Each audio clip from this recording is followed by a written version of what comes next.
Halo, selamat pagi. Pagi, Pak. Selamat pagi, Pak. Ya. Oke, selamat datang kembali di kuliah keamanan cyber. Hari ini kita akan membahas tentang risk management dalam kaidah keamanan cyber. Ya, sebelum kita mulai perkuliahan ini saya ada titipan dari teman-teman di Computing Certification Center, dan di sini ada training CSCU. Training ini nanti akan diselenggarakan di tanggal 23 sampai 25 Oktober, dan biayanya ini hanya 552.500. Kemarin sudah saya jelaskan bahwa jika Anda punya sertifikasi ini, Anda akan bisa dapat nilai minimal AB, ya. Nah, nanti untuk jika Anda pengen mengejar nilai A, Anda tinggal mengerjakan tugas besar yang ada di setiap CLO-nya. Nah, ini materi-materinya, materi-materi yang ada di training. Ini ada Introduction to Security, Security Operating System, Internet Security, Malware, Security, Social Networking, Email Security, Securing Mobile Device, keamanan di cloud, dan keamanan di network, dan backup data, dan disaster recovery. Oke, jika Anda tertarik, nanti Anda bisa cek di IG-nya IG-nya Computing Certification Center, ya. Kalau Anda tertarik. Ya, ini trainingnya relatif sangat murah, ya, 552.500. Ini nanti yang mengajar dari luar, bukan dari dosen DIF, ya. Jadi kalau Anda tertarik di domain security, Anda bisa mengikuti training ini, dan jika Anda punya sertifikasi ini akan menjadi bekal yang sangat bagus buat Anda nanti ketika Anda lulus, ya. Biasanya perusahaan-perusahaan itu dia akan mencari lulusan yang dia sudah certified di bidang tertentu.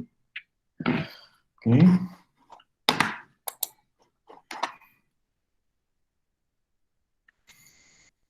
Nah,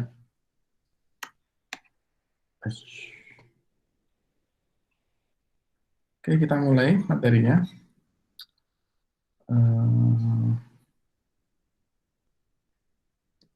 Risk management and mitigation on cyber security.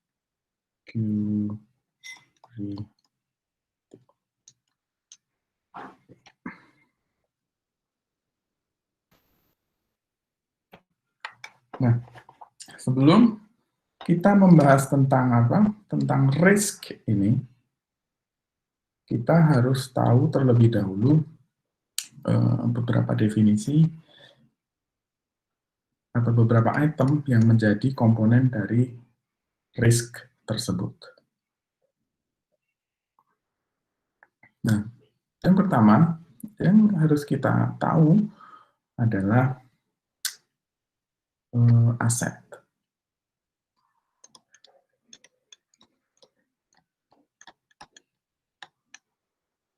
Terus yang kedua, vulnerability, dan yang ketiga adalah threat.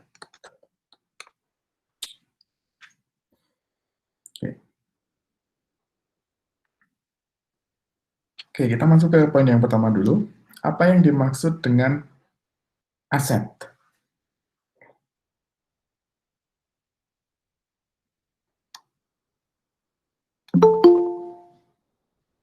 Oke, ada yang bisa bantu jawab? Apa itu aset?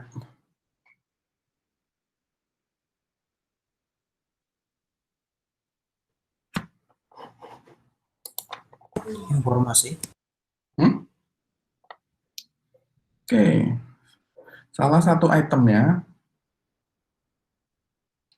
salah satu item dari aset itu adalah data atau informasi. Ya, kalau kita bicara dalam scope cybersecurity, aset utama yang harus kita protect atau kita lindungi adalah data dan informasi. Nah, tapi apa sih sebenarnya definisi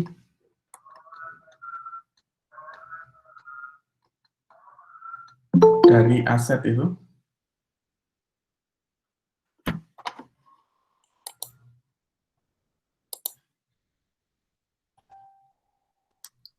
Kira-kira apa?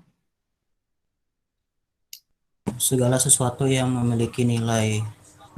Oke. Oke, definisi dari aset di sini adalah segala sesuatu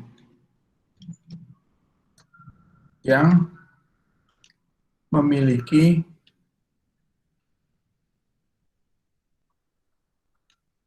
nilai dalam organisasi.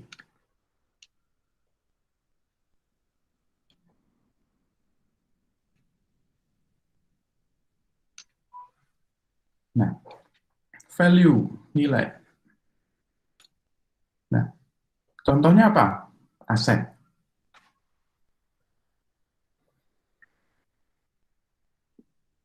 Uang di bank. Terus,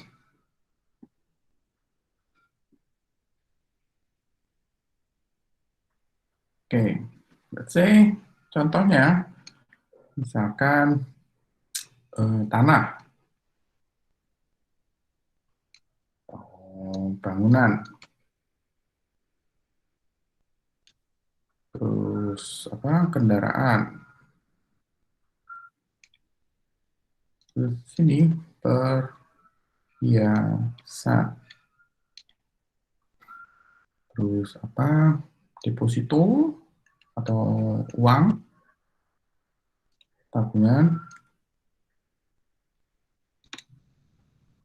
terus perangkat elektronik,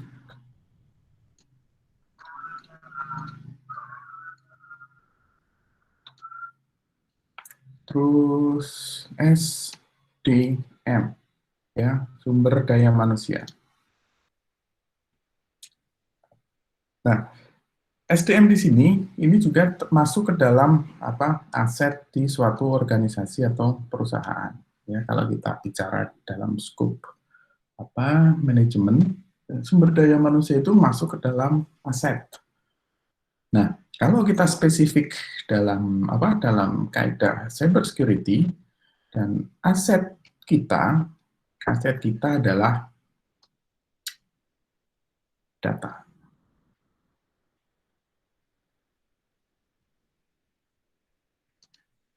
Nah, aset ini dibagi menjadi dua bagian, ya.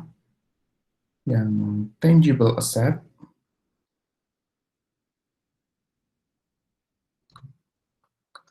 dan intangible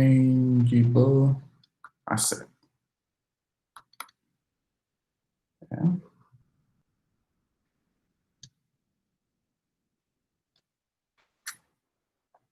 Tangible dan intangible.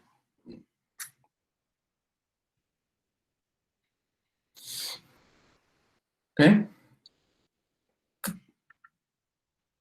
Ada pertanyaan sampai di sini tentang definisi dari aset?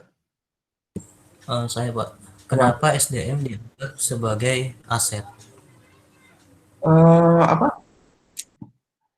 Kita menganggap bahwa sumber daya manusia itu adalah sebuah investasi untuk perusahaan, ya. Nah, contohnya adalah seperti ini. Saya clear ya, screen-nya.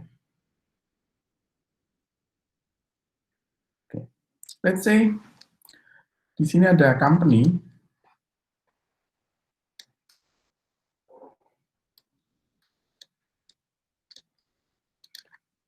Nah, dia memiliki apa? Engineer. Ini engineer. Nah, perusahaan ini dia sudah menginvestasikan apa? Banyak uang untuk mengupgrade kemampuan si engineer.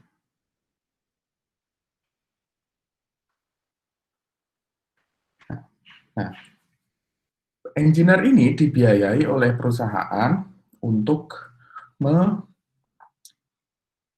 mendapatkan atau mensertifikasi si engineer ini.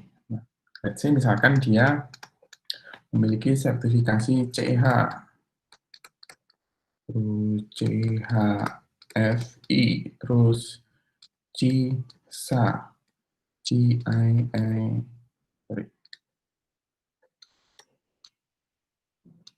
CIISP, terus dia punya sertifikasi RHCSA,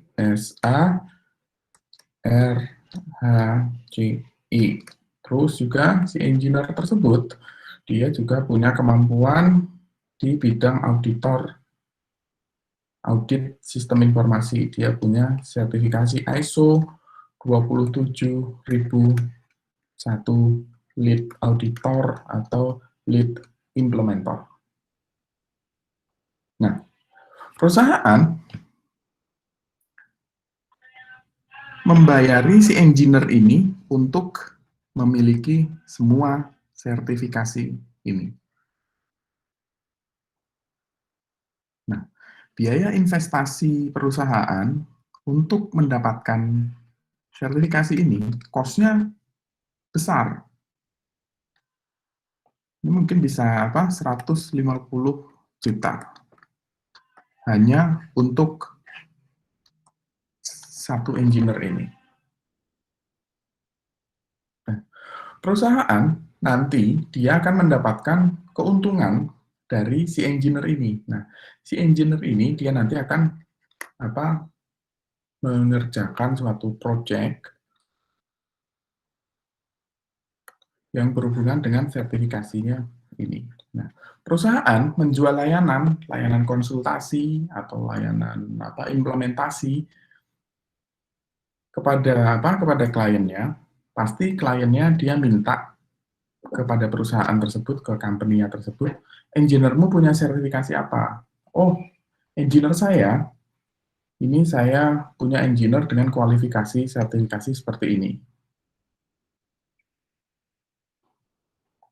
Nah, dari nilai project ini, value-nya,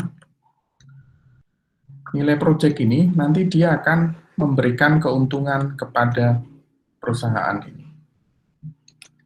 Nah, bayangkan jika si engineer ini setelah dibayari oleh perusahaan dengan memiliki sertifikasi sebanyak ini, kemudian dia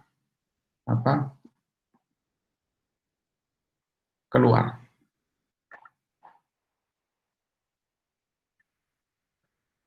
Nah, si engineer ini kemudian memutuskan untuk resign.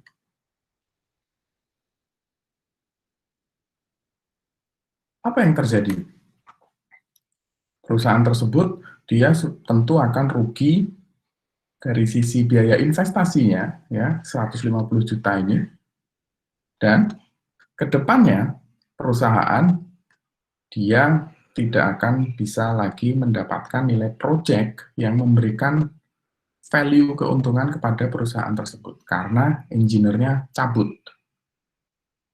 ya, dia nggak dapat nilai investasinya nggak balik, terus juga project dia juga nggak dapat. Nah, makanya SDM ini kita anggap sebagai aset, ya. Tentu engineer dengan sejumlah sertifikasi yang banyak ini, itu gajinya mungkin bisa di atas 30 juta per bulan, ya.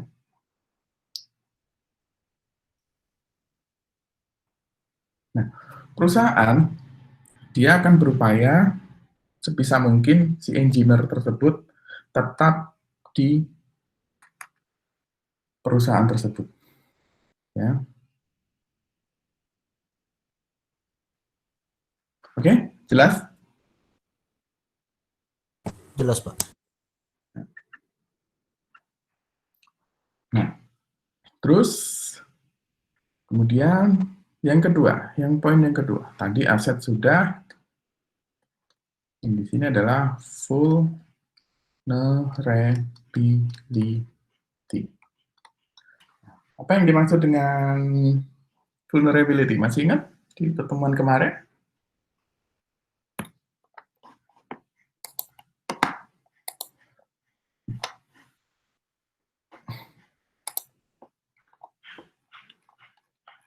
No?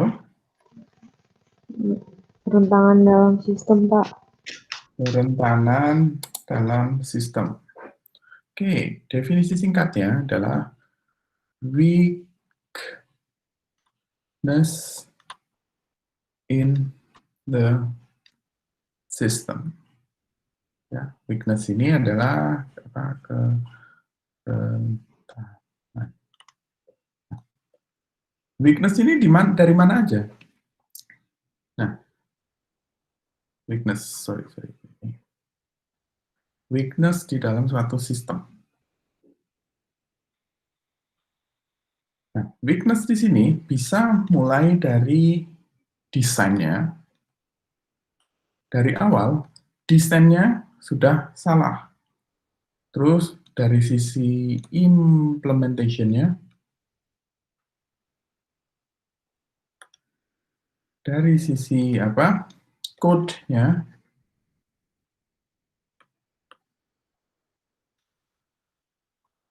dan dari sisi tindakan preventifnya. Oke, ini adalah vulnerability.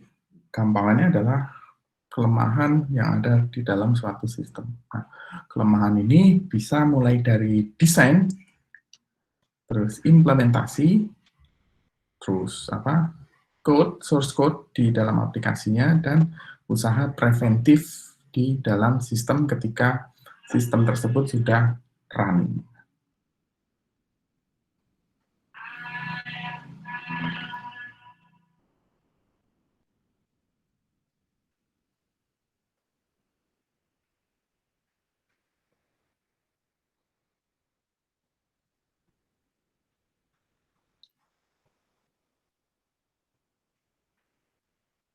Oke. Nah, dalam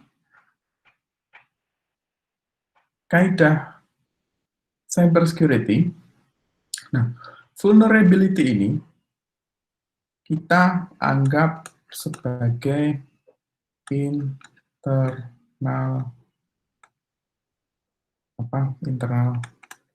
threat, ya, ancaman yang berasal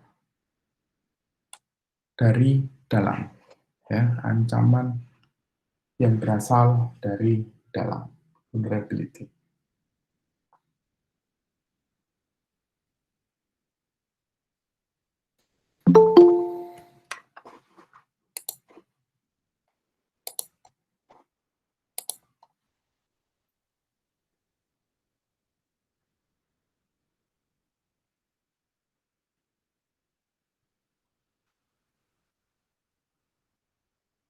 Nah,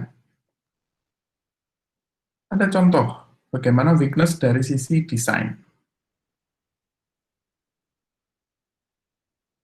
Contohnya seperti apa? Dari sisi desain, ada yang bisa bantu? Jawab.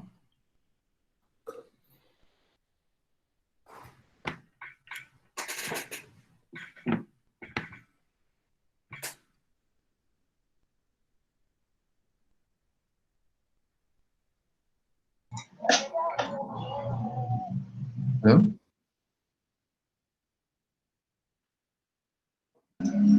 UI UX-nya berantakan. UI UX-nya berantakan. Ini kaidah itu ya, kaidah apa cyber security, bukan di user experience. Apa impact dari UI UX terhadap apa cyber security nanti?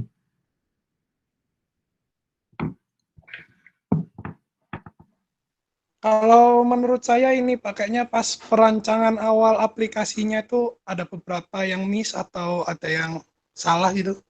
Ya, gimana perancangan Nah, apa? perancangan gimana ya Pak ya? Hmm, Misalkan apa namanya requirement aplikasinya bisa apa kayak ada salah tulis itu misalkan kayak password tidak hmm. pakai apa input type password tapi pakai apa free text gitu Pak mungkin. Oke.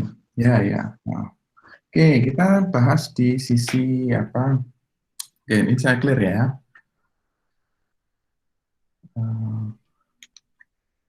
Desain. Sorry. Weakness in design.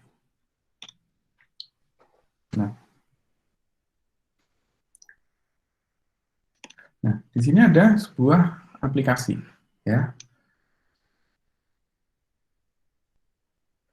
Ini ada halaman login.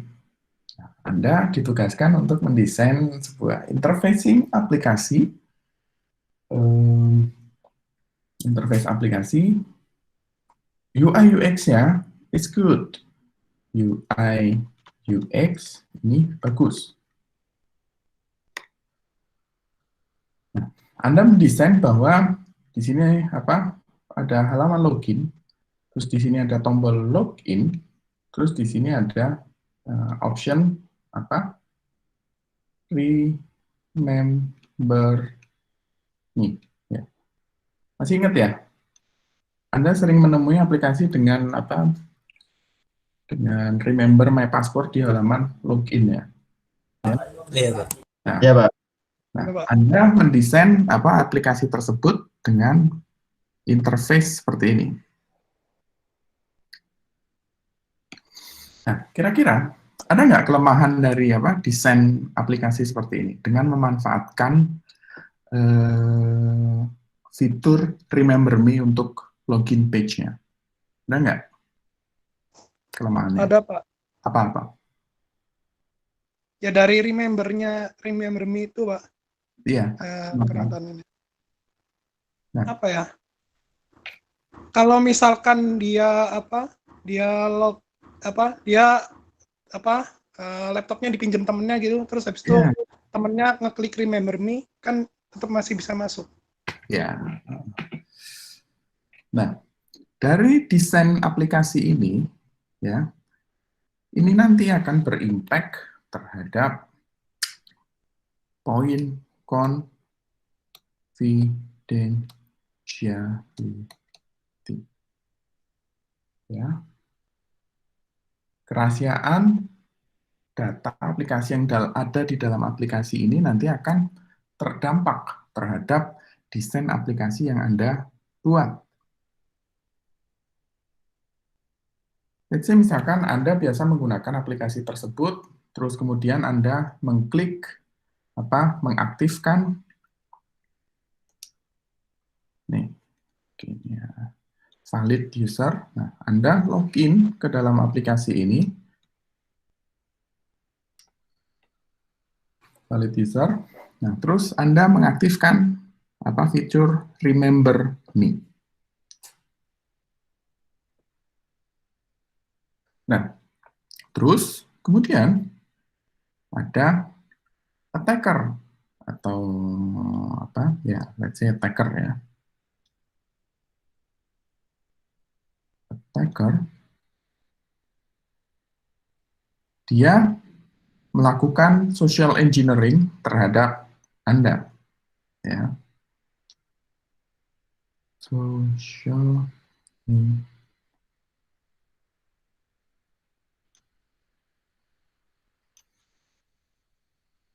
Nah, si attacker di sini dia pura-pura istilahnya sok deket, sok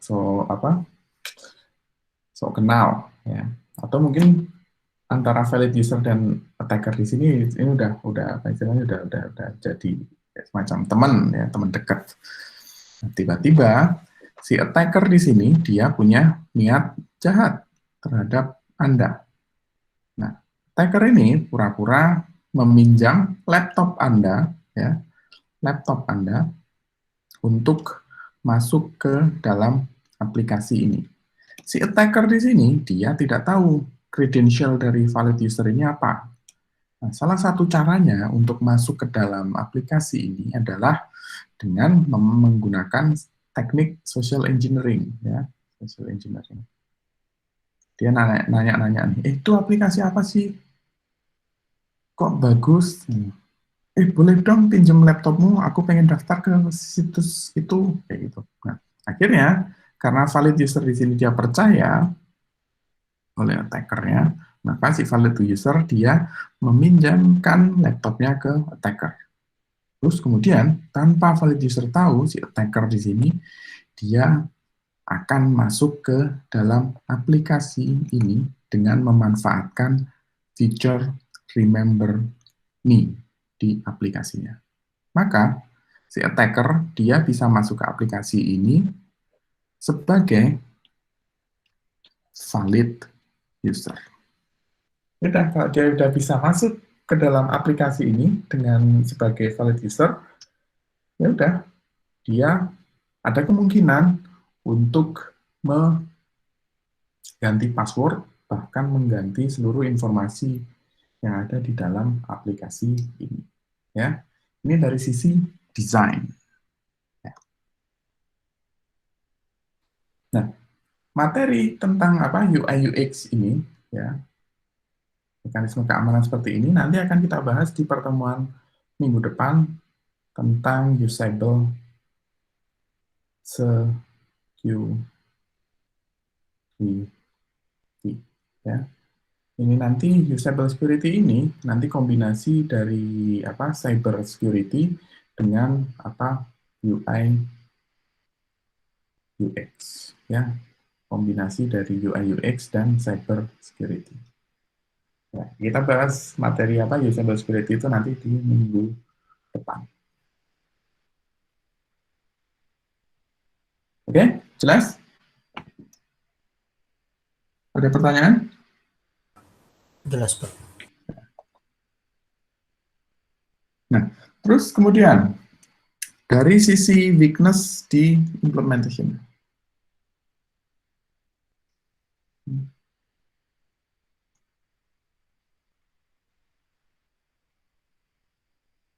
Kira-kira apa? Weakness dari sisi implementasi. Ada yang bisa ngasih contoh?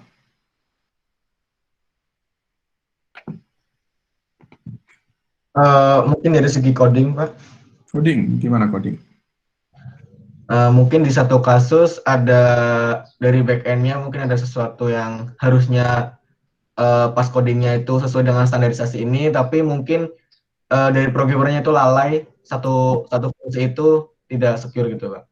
Oke, Anda programmer? Iya, programmer. Programmer. Oke. Biasa pakai coding pakai apa? Python, PHP? Node.js, JavaScript. Node.js, JavaScript. Oke. Nah, kelemahan dari sisi implementation. Oke, kita balik lagi ke login page tadi, ya. Ini di aplikasi web, ya. Nah, 79%, hampir 80% attack terhadap suatu aplikasi web, 80%, hampir 80% ini didominasi oleh SQL injection. Ya.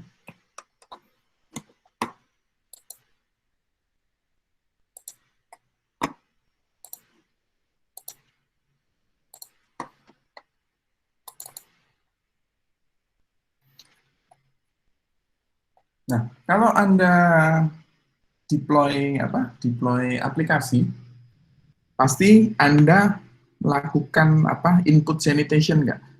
Pasti Anda melakukan input sanitation di dalam setiap form-form yang ada di dalam aplikasi Anda. Iya nggak? Ya, Pak. Ya? Ya, Pak. Nah, dari sisi implementasi dengan contoh kasus seperti ini, ya, SQL injection di sini dia tujuannya adalah untuk mengetahui isi isi dari database yang ada di dalam aplikasi ini. Nah, pada saat implementation, Anda lupa melakukan input sanitation. Nah, di dalam aplikasi di dalam form login di sini, di dalam passwordnya, Anda lupa melakukan input sanitation untuk pattern seperti ini, or 1 sama dengan 1.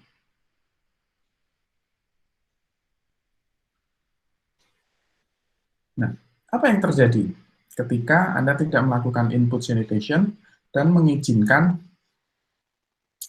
pattern semacam ini? Otomatis ini Pak, baca perintahnya itu perintah SQL, bukan perintah biasa. Oke.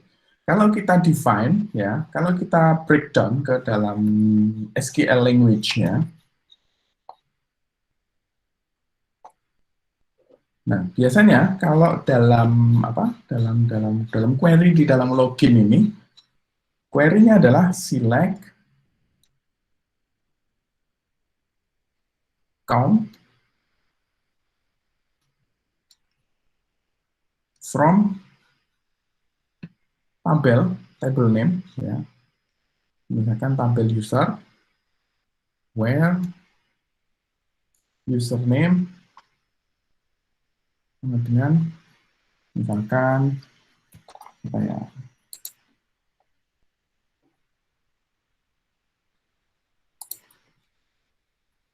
misalkan di sini inputnya Nurli,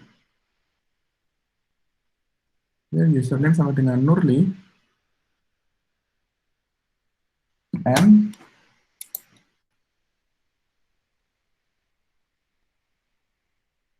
password sama dengan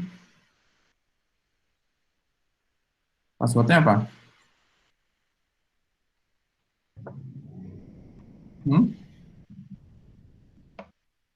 Passwordnya diisi dengan or 1 sama dengan 1.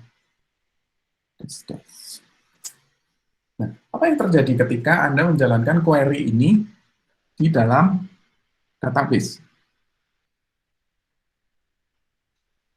Apa yang terjadi?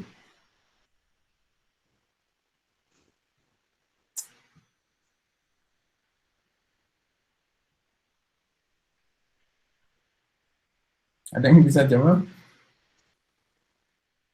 Ngembaliin setiap row nggak, Pak?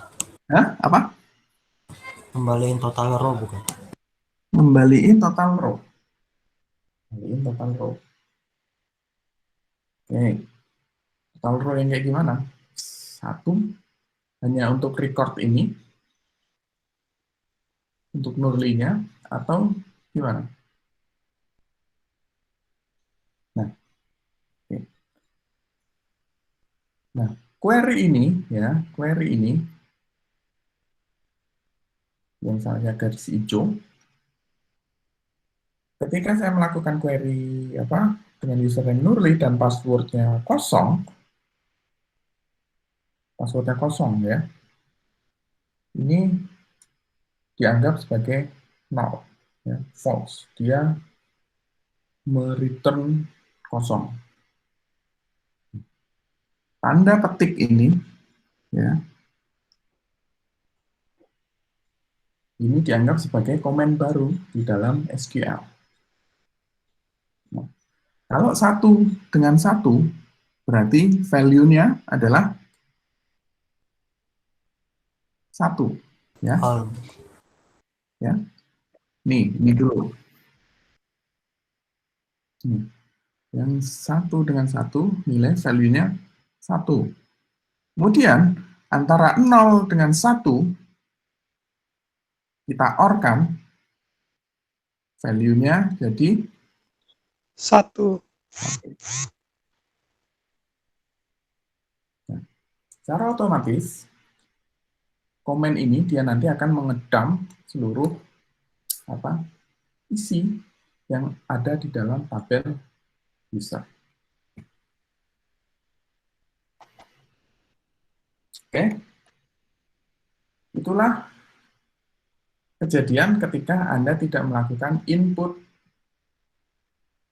sanitation dalam aplikasi Anda. Itu adalah weakness dari sisi implementation-nya. Oke, jelas? Ada pertanyaan? Nah, materi ini, ya, materi web security ini dipelajari di mata kuliah keamanan web, ya, tapi adanya di IT, di prodi IT.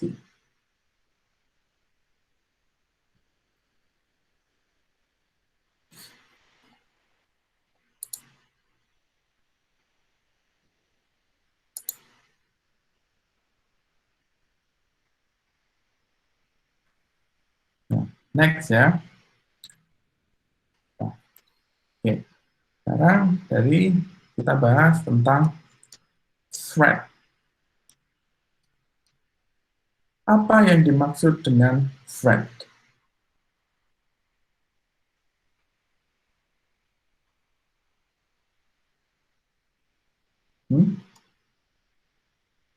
Apa yang dimaksud dengan threat?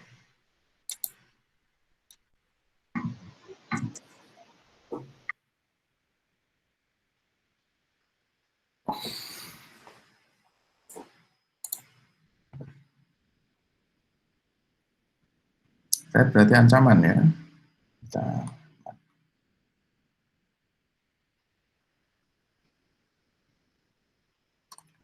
Nah, threat di sini bisa kita definisikan sebagai kondisi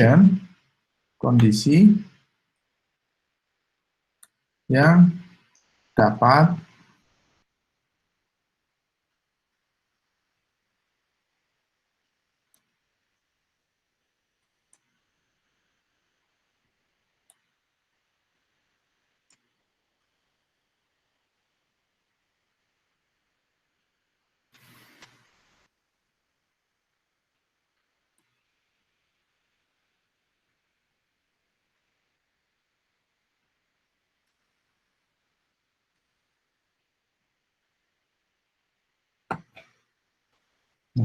threat di sini kita bisa jelaskan bahwa threat adalah kondisi di mana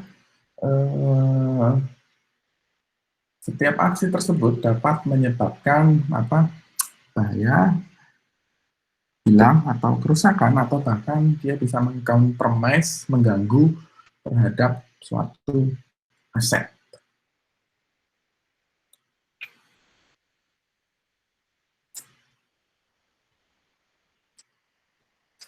Nah, threat di sini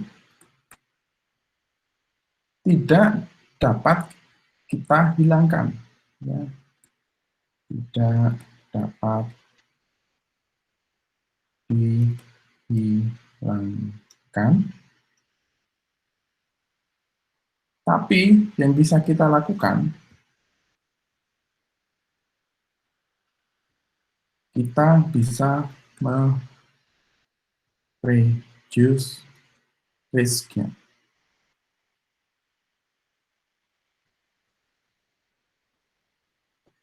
Reduce atau minimalisir risiko.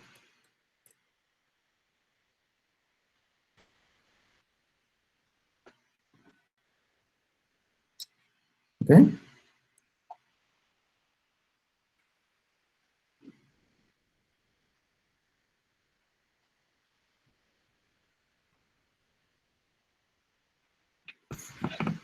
Nah, terus bagaimana korelasi antara risk, terus aset, dan vulnerability. Korelasinya gimana?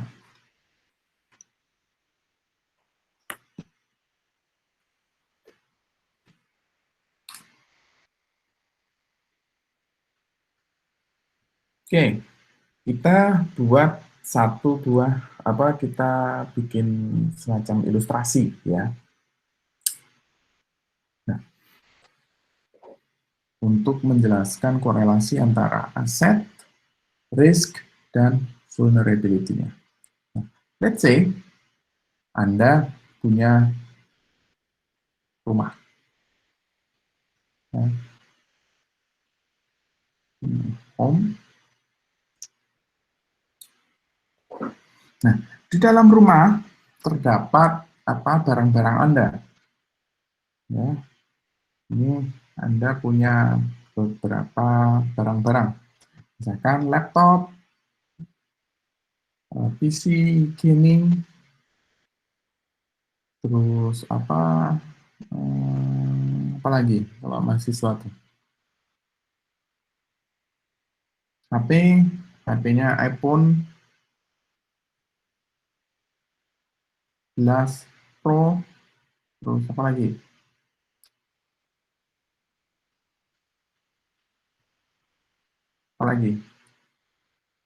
Motor, ya motor biasa dimasukin di rumah ya, kendaraan. Nah,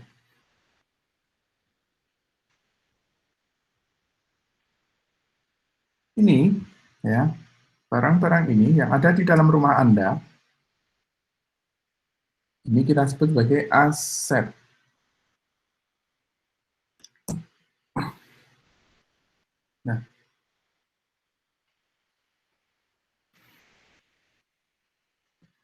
Nah, terus di dalam rumah Anda, ya, dia sudah menggunakan pintu. Ada pintu di dalam rumah. Nah, ini adalah door-nya. Nah, pintu ini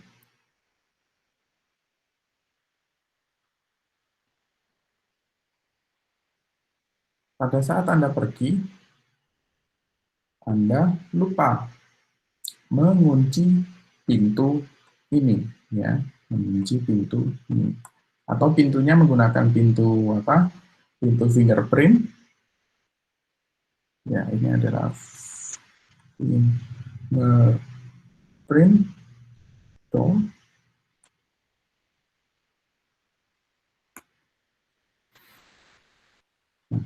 Pintu fingerprint di sini bisa dengan mudah dibobol,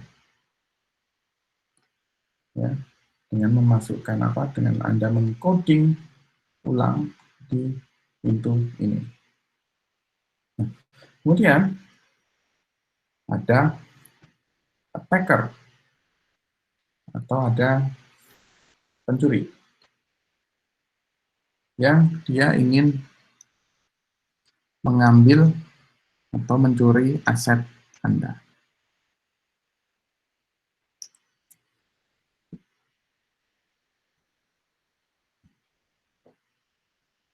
Nah, dari sini, mana yang dianggap sebagai vulnerability, mana yang dianggap sebagai threat.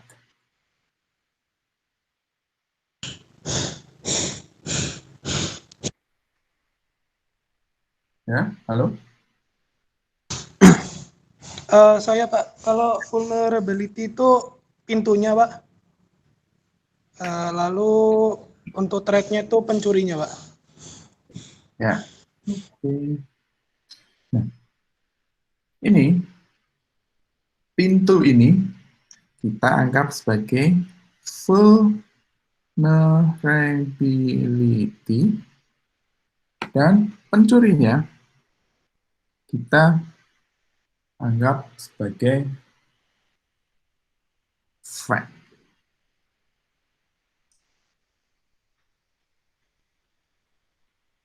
Oke?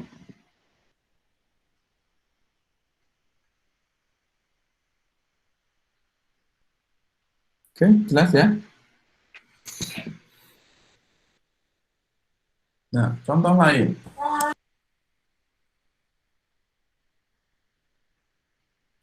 Oke, misalkan di sini ada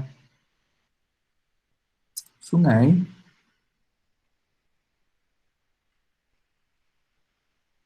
terus di sini ada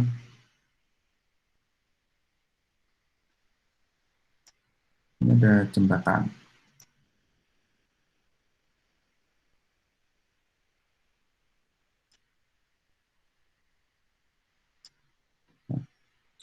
Di dalam sungai ini ada istilahnya ada buaya.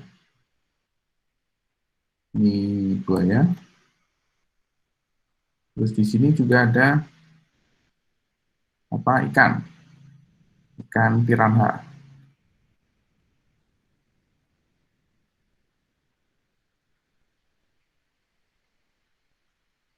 Nah, Anda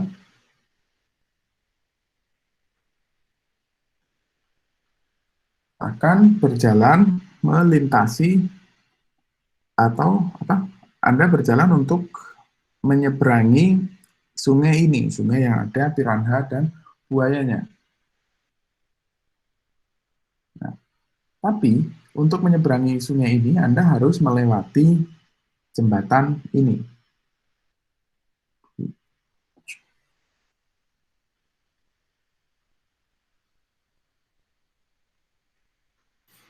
Nah, jembatan ini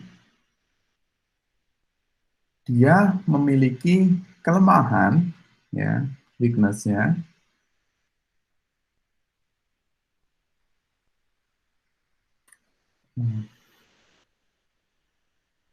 Weakness-nya, struktur jembatan sudah lemah. Rangka dari jembatan ini sudah lapuk, ya, atau berkarat korosi. Ini adalah jembatan yang sudah karat atau lapuk itu kita sebut sebagai vulnerability, dan buaya piranha ini kita sebut sebagai threat-nya. Kalau nanti Anda jatuh ke dalam sungai, ya nanti siap-siap Anda dimakan sama ikan piranha sama ikan buayanya. Ya. Nah, itu ilustrasi yang menjelaskan tentang korelasi antara vulnerability dan threat-nya. Nah, terus kita masuk ke dalam risk.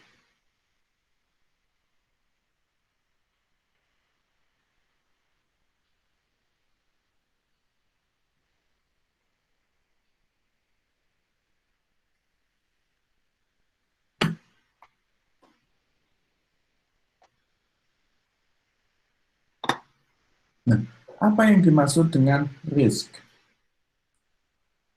Risiko.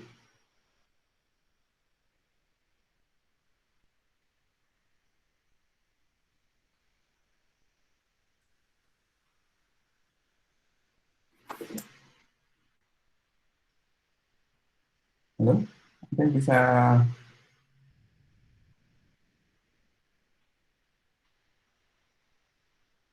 bisa jawab?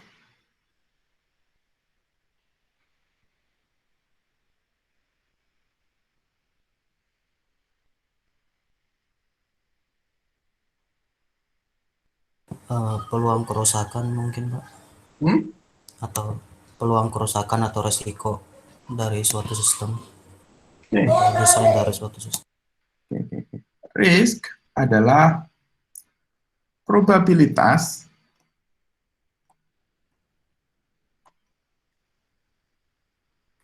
atas kejadian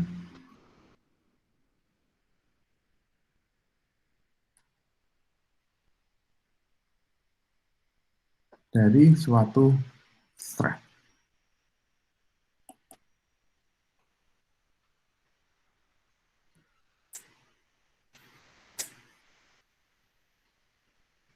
Ya, ini adalah definisi dari risiko. Kemungkinan terjadinya apa? Threat. Kalau threat itu benar-benar dijalankan, itu berarti bisa bubar nanti sistem Anda. Nah, kalau saya buat sebagai teori himpunan, ya. Sorry. Nah, di mana posisi risk ini?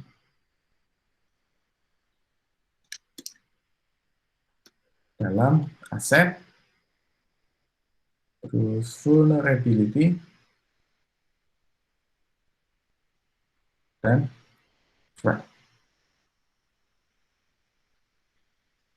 Posisinya di mana?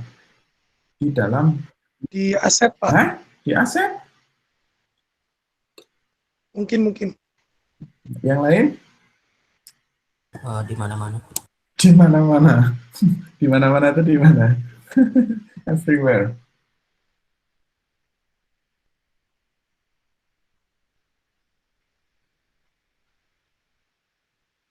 Di vulnerability mungkin, Pak. Alat. Vulnerability. Apa yang lainnya?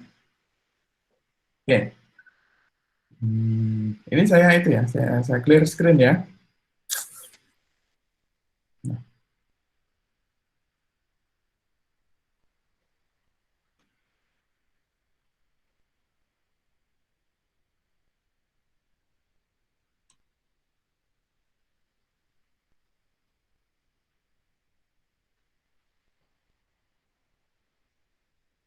Ini aset, ini vulnerability, dan ini threat. Nah, kira-kira posisi risk itu di mana? Ini saya kasih nomor ya. 1, 2, 3, 4, 5,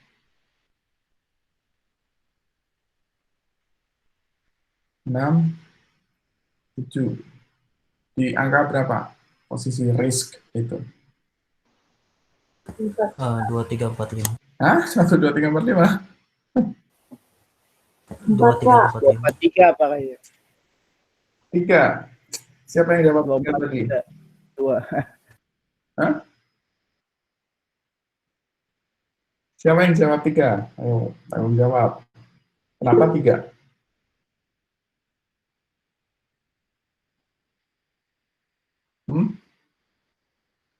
Yang jawab 4 tadi siapa?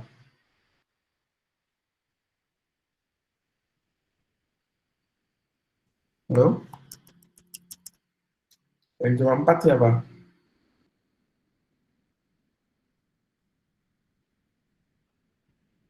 Nah, posisi risk ini ada di sini. Ya.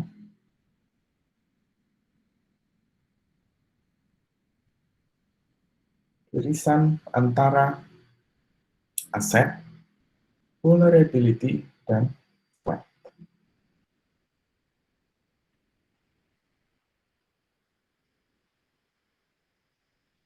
Oke?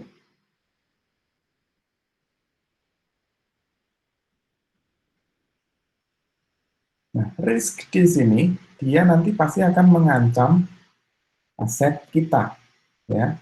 Karena yang akan kita protect adalah aset, yaitu data atau informasi. Nah, terus apa korelasi antara korelasi risk dengan vulnerability dan threat?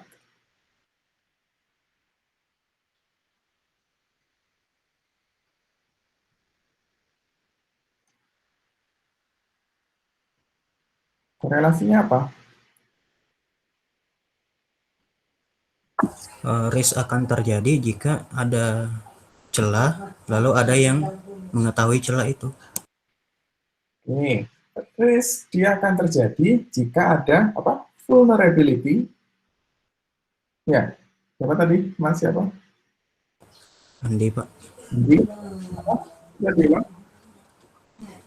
Jika ada celah atau kemungkinan, sama ada yang mengetahui celah dan kemungkinan itu. Ya, dan kemungkinan. Orang-orang yang mengetahuinya. Ya, dan pelakunya ya. Berarti pelakunya ya. Pelaku. Oke. Kalau saya jabarkan lagi, komponen utama dari risk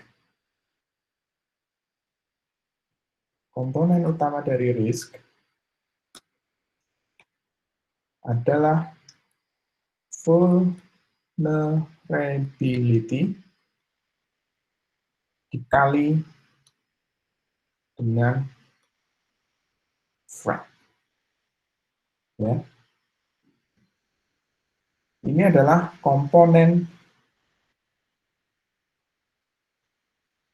utama dari risk. Vulnerability dan threat ini dia nanti yang mengancam aset kita.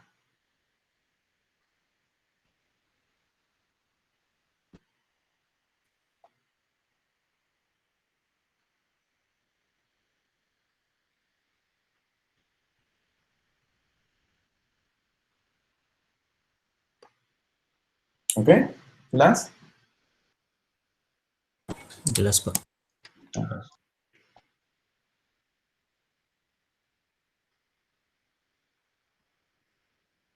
Nah, bagaimana cara kita meminimalisir nilai dari risiko tersebut?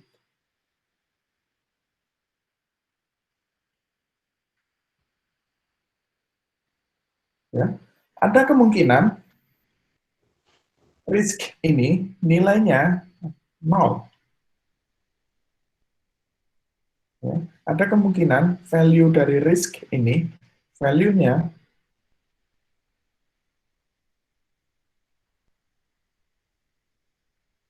0, 0. Kenapa bisa begitu?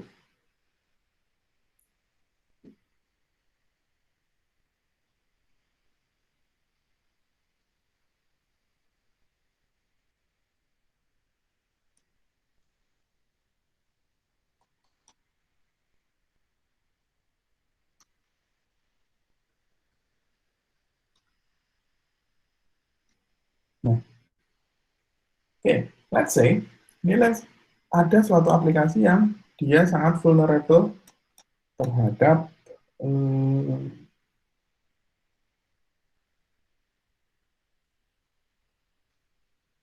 serangan XSS, ya. Tapi yang memanfaatkan celah XSS di sini tidak ada atau hampir tidak ada. Maka nilai threat-nya saya anggap sebagai kosong. Maka nilai risk-nya, value dari risk di sini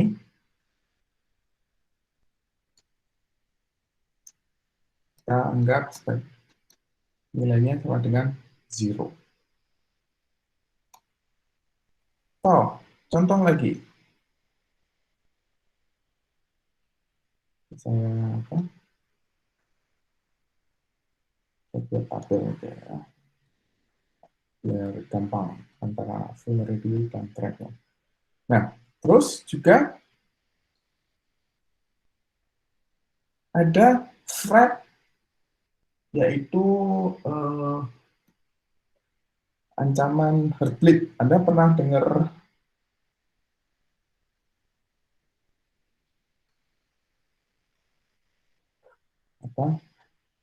ini menyerang ke SSL di dalam suatu server. Ya, bug SSL. Yang ini sempat heboh di 3-4 tahun yang lalu, berbelit bug di SSL di sistem operasinya. Nah, threat ini sangat berbahaya ketika attacker dia memanfaatkan eksploitasi di heartbleed-nya. Nilai threat-nya sangat tinggi. Attacker dia bisa men-take over sistem.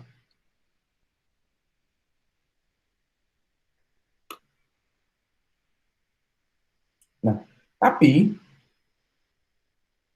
sistem operasi Anda sudah di-update, ya, sudah di-update.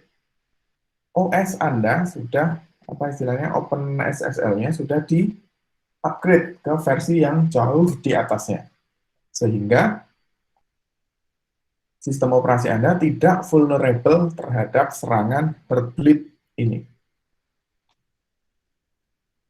Nah, sistem Anda dianggap sudah tahan terhadap bug heartbleed ini.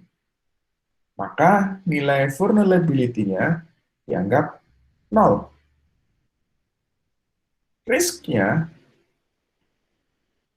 Nilai risk-nya bisa menjadi 0. Oke, paham? Paham. Nah, terus juga ada contoh bug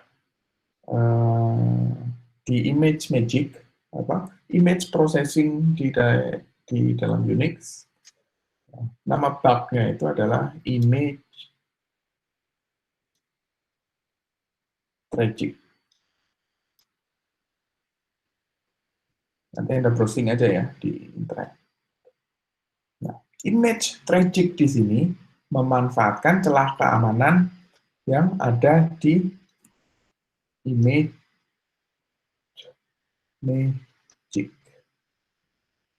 Ini biasanya dipakai di PHP, aplikasi PHP yang menggunakan image processing. Nah, bug ini image tragic di sini, ketika attacker bisa mengeksploitasi program image magic di sini, attacker dia bisa menjalankan perintah di dalam server tersebut. Nah, risiko terbesarnya nanti attacker dia bisa men-take over sistem operasi tersebut.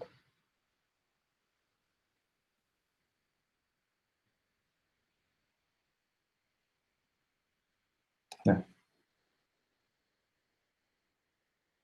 program atau software image magic yang ada di dalam OS Anda, dia sudah Anda lakukan updating.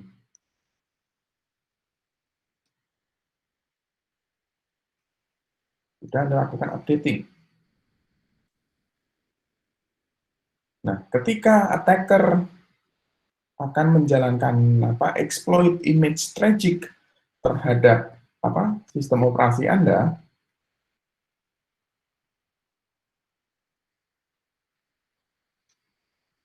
exploit ini dia tidak akan berhasil dijalankan di dalam sistem operasi Anda.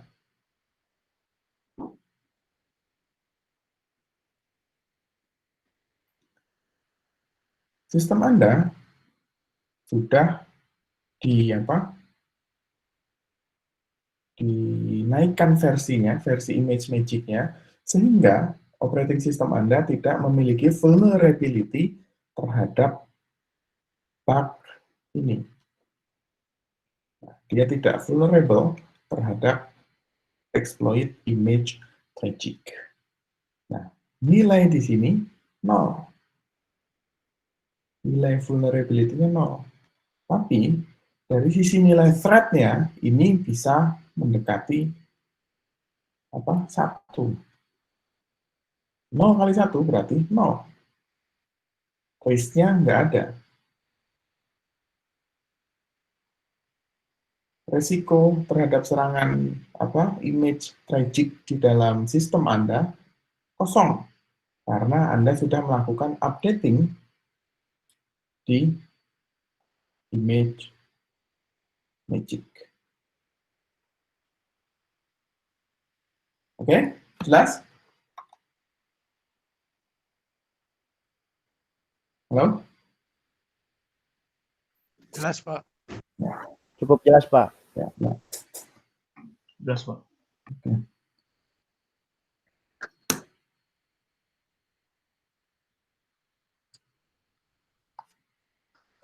Teman-teman, dari pertemuan pertama itu saya belum memberikan tugas ya. Ya, dari pertemuan pertama sampai sekarang itu saya belum pernah memberikan tugas. Nah, tugas ya yang harus nanti Anda kerjakan akan saya berikan nanti pada saat menjelang UTS. Setuju? Halo? Setuju, Pak. Tugasnya satu atau langsung banyak, Pak? Enggak sih, sebenarnya tugas itu setiap pertemuan itu akan ada kuis ya. Sebenarnya nanti akan ada kuis.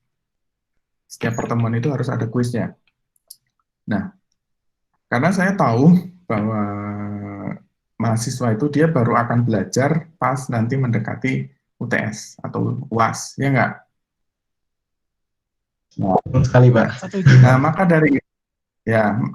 dari itu nanti tugas setiap pertemuan nanti akan saya kasih soal kuis, itu akan saya berikan nanti pada saat mendekati UTS ya. Jadi nanti seminggu sebelum UTS keamanan cyber itu nanti Anda bisa mengerjakan soal-soal yang ada di dalam LMS. Kalau LMS-nya nggak lemot ya. Nah, supaya apa? Supaya nanti sebelum UTS itu Anda sudah prepare buat materinya, ya, nggak apa-apa ya. Jadi nanti pada saat Pak, lebih bagus gitu. Ya, pada saat seminggu sebelum UTS itu Anda sudah review materi dari pertemuan di Kamsis ini, ya. Jadi nanti Anda nggak perlu